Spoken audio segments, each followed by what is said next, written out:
So this is a kind of crazy story, and it's something that we have to be honest about, and it's something that we have to expect. I've said this plenty of times in videos that there's just so few roster spots, and you kind of know, who is going to be in most teams in the roster spots. Like there's some teams you just don't know which of Elisa Peely or Grace Berger is going to be cut from the Lynx.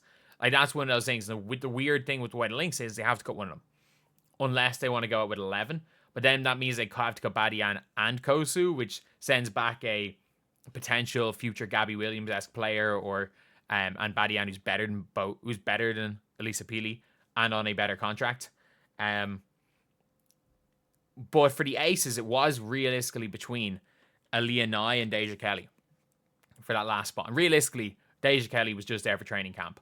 But she had an unbelievable game. Like, Deja Kelly won them a game.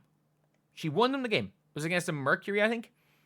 She came down the stretch and basically just took over by herself. No ifs, ands, or buts about it. Deja Kelly won the game. And, like, she's after now getting cut. She's now being cut. And it's a tough one because there's no teams in the need for a scoring guard, realistically. The Valkyries can pick her up now. Why would the Valkyries pick her up? The Valkyries already have too many guards. The Valkyries already have way too many guards. No space to keep her yet.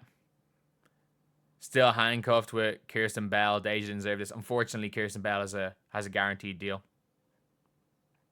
Like, that's the thing. Kirsten Bell has a guaranteed deal. And there's nothing you can do. There's nothing you can do to cut when it comes to Kirsten Bell. There's nothing you can do. Somehow Kirsten Bell still is upon a team guaranteed contract. Like, just like the Katie Lou Samuelson contract screwed over the Fever, just like the Mariah Jefferson contract has given the Sky. Not really. Sky didn't sign that many max contracts, but the Mariah Jefferson contract was not good for the Sky this year. Just like, I think off the top of my head, what contracts have really like handicapped teams. Honestly, if they didn't trade for Jewel Lloyd, if they had just said, you know what, we're going to keep Tiffany Hayes, we're going to pay her. Tiffany Hayes would have came back for $150. We're going to pay Tiffany Hayes $150. It would have allowed them to cut Kirsten Bell and eat the salary. But unfortunately, that's the Kuzma will pay for their sins. Assuming they're making use of the childbirth / pregnancy exception, rule hasn't been. That gets Vegas down to legal 12 plus 1. 12 fits in with literally $0 left under the cap. And Nye, Kitley, and Bradford all make it. And that's the thing, like, Bradford kind of reminds me a little bit of a, like, Kayla Thornton type. Is 6 foot tall, but can play bigger than that. Can hit a jump shot if needed. Nye is a lights out shooter and looks to be a really smart pickup by them. And Liz Kitley is just there for potential. Liz Kitley's there for potential. And obviously some people are like, why is Dana Evans being picked? Like, outside of last season, the Sky, Dana Evans was one of the best bench players in W for her entire career. That's why she's there. I know it is a result of contract signed long ago, but I still have to ask, what point do we start inquiring why Vegas is content to operate without a GM? Don't think it makes any difference. Really don't think it makes any difference having a GM. I think they actually did an alright job in the summer. How's the team brought me so much joy, I was bringing so much pain. Guaranteed she's great for the platform. They knew they couldn't keep her, still allowed to show the rest of the league how she's built. She'll be fine. I don't think she makes the team. I said this when it happened. It's scary that she goes out in preseason and wins a team a game by herself and is going to immediately be cut. But that's just the tough nature of the WNBA. That is the nature of the league. That's the nature of just what is going on with the with everything, honestly. And it's just a real tough situation. It's a real tough situation for anyone to be in, especially somebody who is a young player. But for Deja Kelly, again, I'd stay ready because I reckon she might get a Eurobasket slot, like teams, a Eurobasket hardship contract. I think it's going to be a hardship contract. You just never know with injuries. And I think she's put herself in the window for a hardship contract. But if you look at WNBA teams, I don't see who signs her.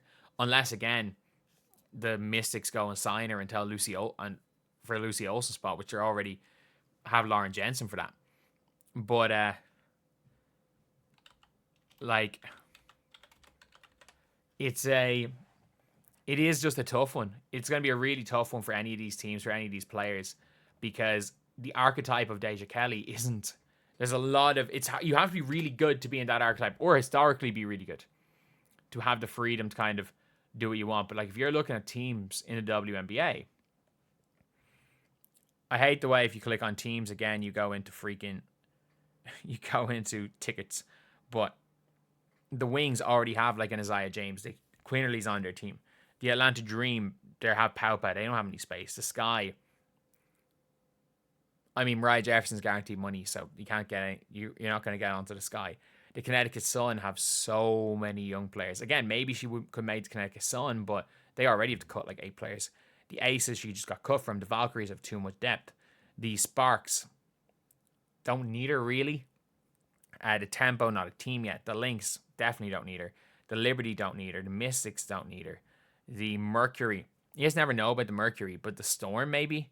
But, like, I don't know. I think the Storm have got that front court depth, and I think they might be going bigger. I think it's genuinely a tough one for her to get a spot. And the only thing is that, again, I think she has put herself in a shop window for a hardship contract. And if you can it's all about what you do when you get a spot. If you can get a spot in the league and you end up like killing it, you're going to stay in the league. And that's the thing with young players, is it's all about getting the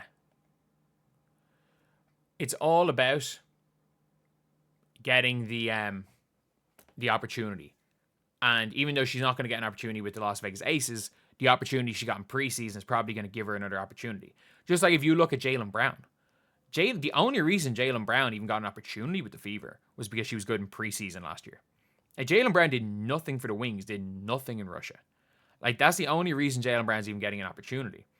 And, like, he's not going to make the team, but you can get opportunities from just showing out in a game, which she did. So, yeah, that is a pretty interesting situation, and hopefully she ends up getting to somewhere during the season. I doubt she's on an opening night roster, but hopefully she gets okay in the expansion draft. So anyway, yeah, that's the video. Thank you guys for watching. Please like, comment, and subscribe.